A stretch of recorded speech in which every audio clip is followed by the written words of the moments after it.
Welcome, everybody. I'm very excited for today's topic.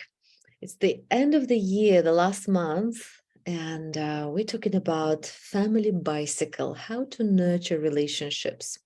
It's the Christmas or holiday season in many countries, just about to start, and normally families get together. We see the close ones, the beloved ones we haven't seen for some time. The family gatherings, although they can be fun and nurturing, sometimes bring that sense of tension, and sometimes those family dinners open up the Pandora box, or we have to face that family member whom we may not be excited to face, or have all those anticipation, expectation. And how do we deal with tough relationships? How do we deal also with our own family members who we have, and how do we create a healthy holiday season, happy feelings, and move into more nurturing environment within. December is a great month.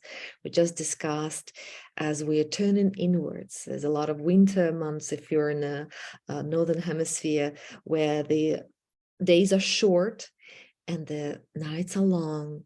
There's a lack of sunlight, but there's always this sort of feeling of hibernation, or feeling of relaxation, and wanting to sleep more and go a bit slower, go a little bit inwards. And that's a great time to look at what I call a family bicycle. Now, let's look into this concept, what it means, why it's so important, and how can we ride a bicycle of our family and have that life as a path, as a road, and have healthy family nurturing relationships.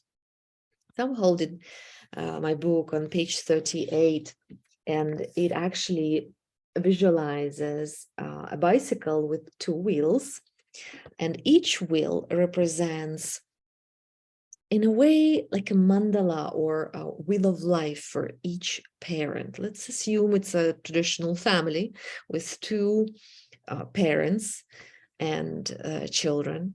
It can be also for one. It can be monocycle. It can be multiple partners. It could be a fusion, a mixed family with different partners and parents. It's okay. But as a metaphor, what it means is that a family bicycle always relies on the wheels of a parent. Okay, children, the health of children, mental, physical, emotional health rely on the health of their parent. Up until they're 25, their prefrontal cortex is still developing. Their emotional stability very much depends on the stability of their parents. So how do we make sure that these wheels of this bicycle are healthy? And if we look at each wheel, they have different sides, let's say, to it, or different sections. So as part of our multifaceted life, we have physical, of course, body. We have emotional body, let's say mental body, and spiritual body, just as a simple layer. So of course, each of these have their own objectives, their own challenges, their own values, principles. How do we make sure that we cater and we look after each of those, not just for ourselves, but also for our partner? What we do as a family, and we started this tradition a long time ago. Actually, we took the inspiration from a corporate tradition. Every year, as a team, as a family, in the business that I worked in, we would gather and we would discuss our goals, our strategies, and our measures, our objectives. What kind of things we wanted to achieve as a team? What kind of measures would we put to those objectives? What kind of strategies do we need to start doing like actions to achieve those objectives. And making these plans on a yearly basis, especially as the last months of the year, to prepare for the new year, to set those expectations for the next year, but also planning, routines. It's very important to make sure that we know what we're doing. If we have other people who rely on us to set or to pave the way, to set the tone, and to make sure our wheels are healthy so that we can ride that bicycle nicely. As a family, we also get together first, me and my partner, end of the year, last week of December, and we review, we call OGSM document, objectives, goals, strategies and measures, OGSM. And it's a simple document. You can create it in Word or PowerPoint, doesn't matter. You can even write it on a piece of paper. And I'm going to tell you the secret ingredients of it. I hope you have a piece of paper and a pen, because it's very important. And most families don't do that. And of course, you see, in business, whatever we measure, we move towards. You see, that's how our brain works. When we start putting objectives and quantifiable measurement points, we get closer to those objectives. We have a very powerful part of our brain, especially the left part of our hemisphere, that helps us achieve those goals. The same happens for the family. So, for example, that last week of December, we opened the document. The beginning is always, we call it the mission or the purpose of our family. What do we want to stand for? When we die, what kind of legacy do we want to leave as a family, as a couple? What kind of children do we want to raise, and their qualities? And what are the values that we hold as a family, as a unit, as a couple, that drive our decisions? Having a discussion about these, first of all, big picture, sort of like big blocks as purpose, mission. I always wanted to have a big family, but I had to negotiate with my partner, and he wanted to have a small family. Now, what kind of mission do we want? Is to be, for example, a happy, a healthy family. This kind of ambition. It could be a family number of members, if that's important. If not, it could be the quality, the characteristics of values that is important. For example, a loving family, or connected, or loyal, or fun. What are the things that you value, that you want to put in your mission, that support you individually, together as a couple, but also as a family together? These are the humans that are going to be part of your family clan, maybe even pets, or who are your system members. Having that vision and aligning. The vision needs to be inspiring. It needs to be so long term that even 50 years from now, you'd be like, wow, I really would love that kind of family. And sometimes people say, oh, I don't know. What kind of purpose do I have? What kind of mission do I have? As a family, do I want to make an impact on other families? Or do I want to make impact on just my family, on my members?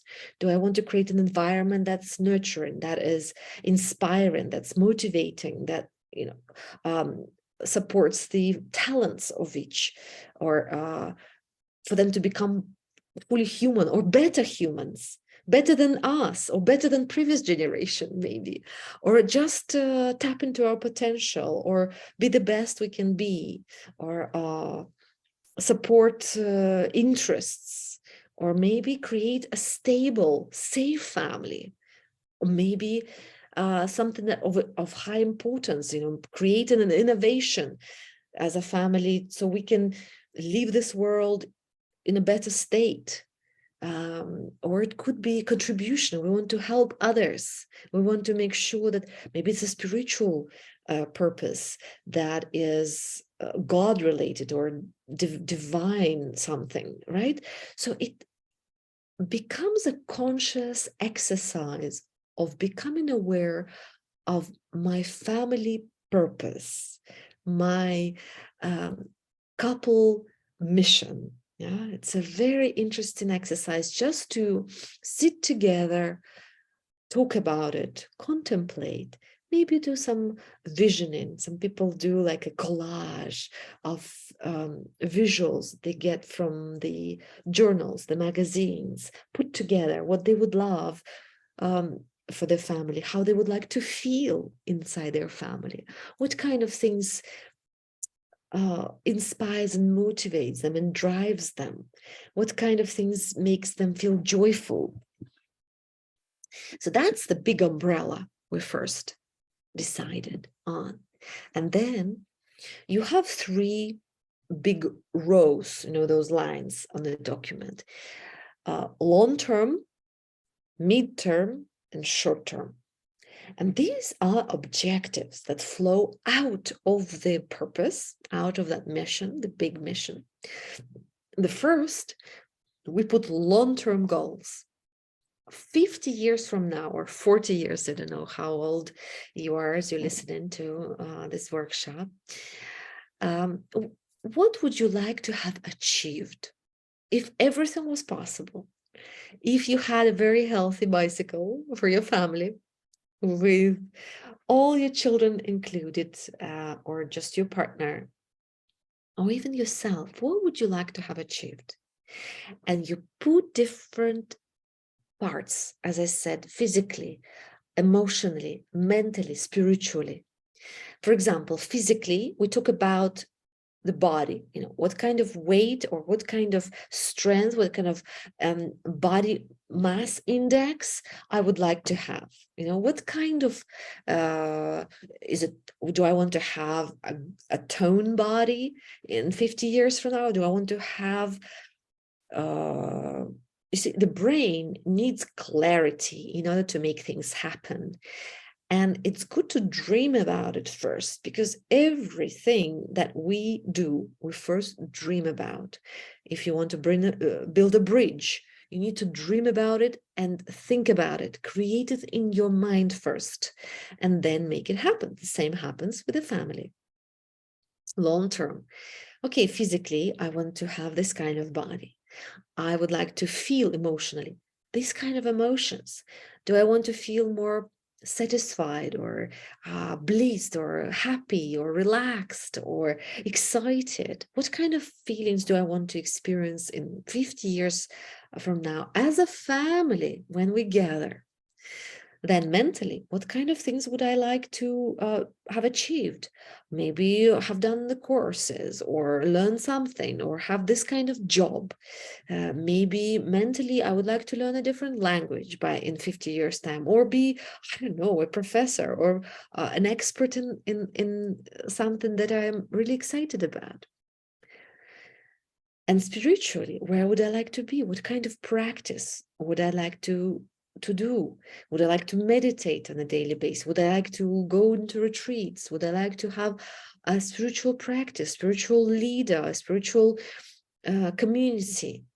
Okay, so making things quite tangible in those blocks, even long-term, understanding 40, 50 years from now, what kind of things do I want?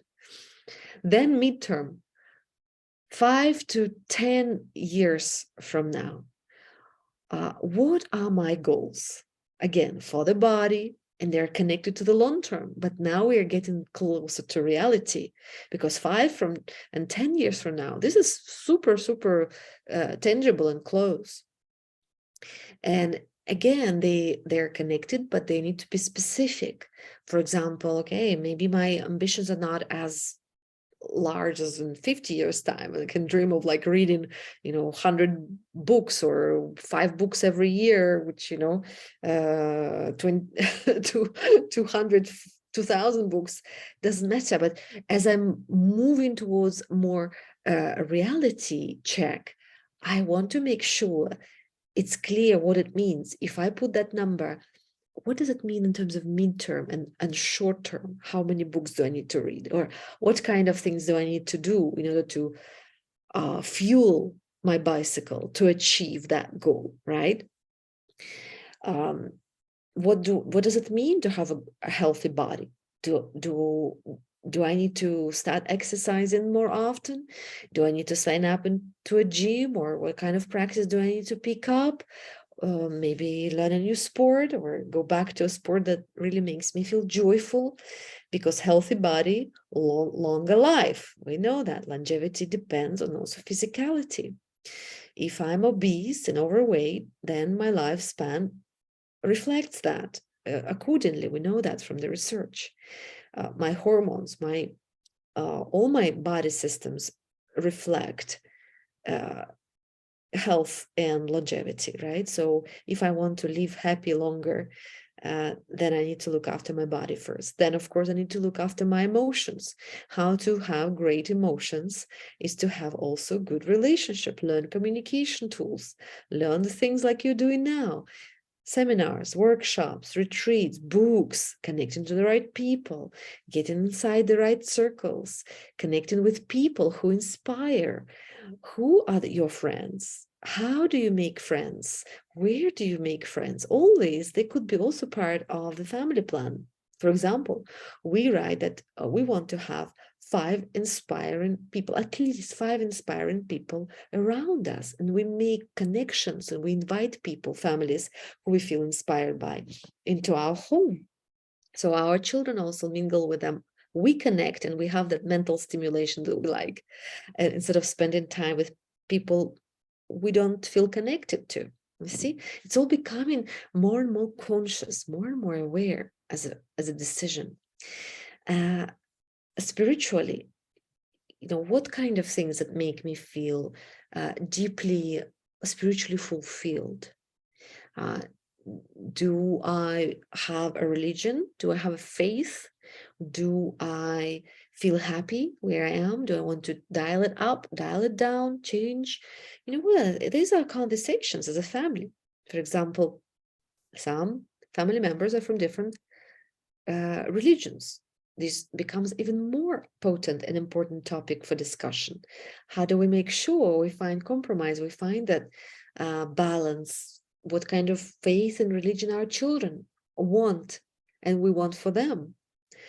And making a decision now, what time and what age to baptize, or do we go to this church or this faith? Do we make choices, or do we allow our children to make choices when they grow up? And facing these kind of tough topics is a very courageous act. Sometimes it's scary. Sometimes we don't even know, we never consider this kind of conversations to have in the family, because life is so busy and so logistically driven, and we have our own things individually. But what's important for the health of each member, to understand their needs, to have the discussion, to have those family meetings, and have a big revision of this document, not just once a year. Then we sit down, once we create it, every quarter, and we review it. Also, especially finances. Finances is one of the topics that makes or breaks the relationships these days, because these are the resources that fuel, that support the family. And when we're not careful, if it's too little or too much, there's always some sort of debate, quarrel, or discussion about it. But it's better to be preventative discussion rather than when it's already too late and it's a problem. So discussing what kind of principles, which bank accounts, what kind of arrangements, who is responsible for what kind of priorities, of the actions and activities we prioritize as a family, extracurriculums, trips, or hobbies. Who is a priority? Whose needs are a priority? It's also important. We cannot say everybody is a priority, because it's not true. It's not realistic. Once we look at each family member's needs, we realize that at certain times of our life, certain family members have different priorities. For example, We know that when we have a little baby, her needs are a priority. If her needs are not met, mama is not happy, and then everybody is not happy, for example. Or somebody gets sick, or somebody is very old and they need care, there become a priority. Okay, so urgent and important matters, they suddenly get boosted in the priority hierarchy, and then become focus of attention also for this OGSM plan, the objectives, goals, measures, and strategies. So as we're talking about objectives, so the midterm, but then also the short term is up to 5 years. Up to 5 years is the immediate objectives. What do we want to do? Where do we want to live? How do we want to live? What kind of finances do we want to have? What kind of jobs? What kind of activities? What kind of a children priority? Is it you pretty much know the developmental stages of your children in the next 5 years, what they need, and adjust in the whole schedule, right? Adjust and make it that family bicycle work for you. It's very, very important. So this is a very simple but profound exercise that we do. And actually it helps us, it sustains us. Whenever we have arguments, whenever we have challenges and issues, we always go back, and when we review it, we actually get surprised every year how much we achieve. Even sometimes we forget where we put the previous year. When we review it, we get surprised how much we achieve it, because we put that as at the back of our mind as a back burner, and the mind does the thing.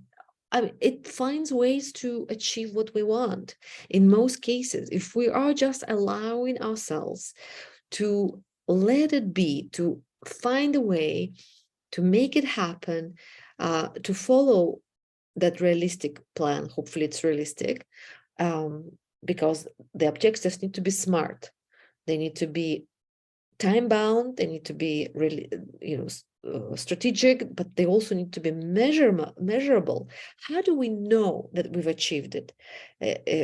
For example, we put, I don't know, how many trips per year we want to make, or how many times I would like to see our parents, or what kind of celebrations and holidays we would like to have. I have, for example, very, very silly practical things. For example, I like 3 holidays, and I told my husband, who he comes from a different culture, so for him celebrations were different. And I said, look, for me, my birthday, Women's Day, and St. Valentine's Day are very important, and I would like you to bring flowers, make it a surprise, and ask our children to make a present for me.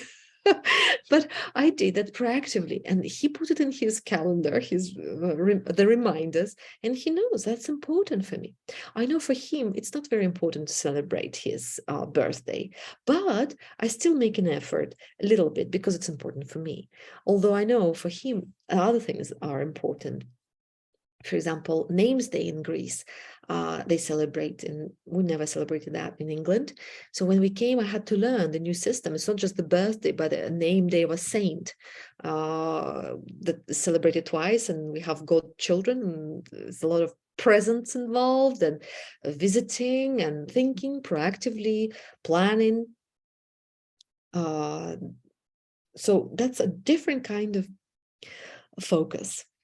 And having these adjustments, having these conversations, having these nuances, and it's all about learning how to ride. Remember when you first learned how to ride a bicycle?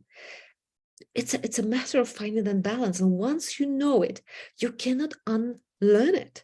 Once you know how to ride the bicycles, you get hold of it like pretty much quickly the next time you sit on it. The same with this kind of plan. Once you do it, you already know it. And then it's just a little bit of readjustment, a little bit of nuancing of, okay, maybe we changed the plan because I've changed my career, or I've changed my job, or I've changed the location, or my child did this, and they've chosen a different kind of route or hobby or whatever. So all of that is just a matter of tactical adjustment.